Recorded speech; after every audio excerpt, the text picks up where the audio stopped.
Buenas noches, en este video les vamos a hablar acerca del periodo clásico del derecho romano. Los integrantes de nuestro grupo son Virginia Torres, Tania Martínez, William Guillermo Rosso, Roger Molina y Claudia Monroy. Buenas noches, a continuación voy a hablar de la definición del periodo clásico. Este periodo estuvo comprendido entre el siglo I y el siglo III. Es considerado como uno de los periodos más importantes del derecho romano por la cantidad de fuentes históricas que se poseen y el nivel de consolidación del sistema jurídico romano. La mayoría de los grandes jurisconsultos romanos pertenecen a este periodo, como por ejemplo Gallo o Ulpiano. Para poder definir este periodo tenemos que tener en cuenta al menos dos aspectos generales. Primero, que constituye un momento de florecimiento generalizado del derecho, tanto porque los poderes del pretor habían llegado a su culmen, como porque la dogmática jurídica se hizo común y por tanto las compilaciones sobre el derecho. Y el segundo, el periodo se desarrolló durante 3 siglos, entre el siglo I tras el comienzo de la Pax Romana y el fin de las guerras civiles, y el tercero cuando Roma entra en una anarquía militar que terminó con las reformas de Diocleciano que cambiaron muchas instituciones jurídicas. También voy a hablar del término clásico. Este término clásico hace referencia a este periodo de tiempo como el de mayor plenitud y producción jurídica, en el que se crearon teorías, instituciones, modelos e ideas sobre las cuales se fundamenta el desarrollo posterior del derecho occidental. Dicho en otras palabras, el periodo clásico del derecho romano es propiamente la herencia cultural y jurídica que tomamos como referencia para el estudio del derecho romano. La delimitación temporal del periodo clásico.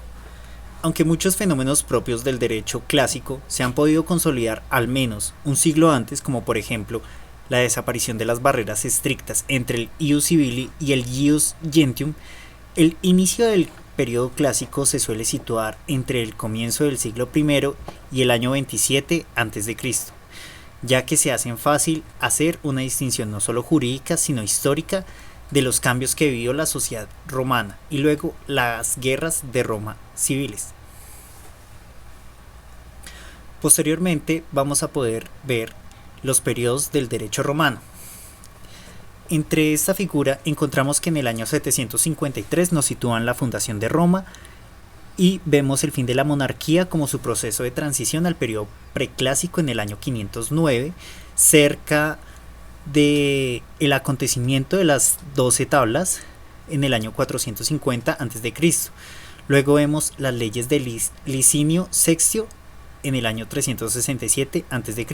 Con el ascenso de Augusto fue su fase de crisis y luego vemos que se convierte entonces en el periodo clásico en el año 27 a.C. con edicto perpetuo en el año 131 después de Cristo. Llega Alejandro Severo y muere, convirtiendo este hecho relevante como la fase de posclásica o el periodo posclásico en el año 235 después de Cristo, con la ley de las citas en el año 426 después de Cristo y finalmente vemos el ascenso de Justiniano cerca del año 527 después de Cristo. Es aquí, por ejemplo, donde encontramos la estructura jurídico-política descrita de la tradición cristiana sobre el funcionamiento de la provincia y Judea y los posteriores eventos que marcaron la cristiandad. Vamos a hablar de los momentos importantes en el periodo clásico y vamos a destacar que este es un periodo de tiempo conveniente para poder dimensionar el cambio estructural que tuvo el derecho a nivel general, y no solo en aspectos más particulares como las fuentes jurídicas o la actividad del pretor. Uno de estos momentos más importantes fue el ascenso de Augusto en el año 27 a.C., el Senado Consulto Macedoniano en el año 47 después de Cristo, la Lex del Imperio en el 69 después de Cristo, el Edictium Perpetuum el 131 después de Cristo, la Constitutio Antoniniana en el 212 después de Cristo y la muerte de Alejandro Severo en el año 235 después de Cristo. De aquí podemos decir que este periodo histórico abarca desde el ascenso de Augusto en el año 27 a.C. hasta la muerte del último emperador que perteneció a la dinastía de los Severos, Alejandro Severo, en el año 235 después de Cristo, momento en el cual Roma entró nuevamente en una crisis social y cultural, que terminaría por la aparición del dominado. Y ya luego de mediados del siglo III, no existen jurisconsultos prudentes o autores del derecho que sean tenidos en cuenta a gran escala como referencia del derecho romano, sino hasta entrada la antigüedad tardía o la Edad Media como San Isidro de Sevilla.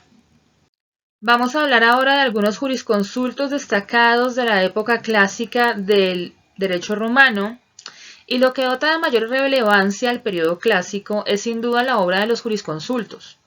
Antes ya existieron obras de este carácter, como la obra de Publio o de Quintio Mucio, pero nunca antes con tanta fuerza y relevancia social, como la de Gallo, Papiano, Paulo, Ulpiano o Modestino.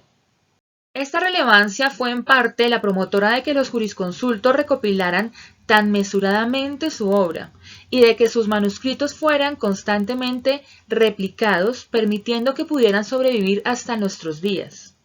En general, hablamos de la obra de los 5 grandes jurisconsultos del derecho romano, quienes ya los mencioné anteriormente, que son Gallo, Papiano, Paulo, Ulpiano y Modestino.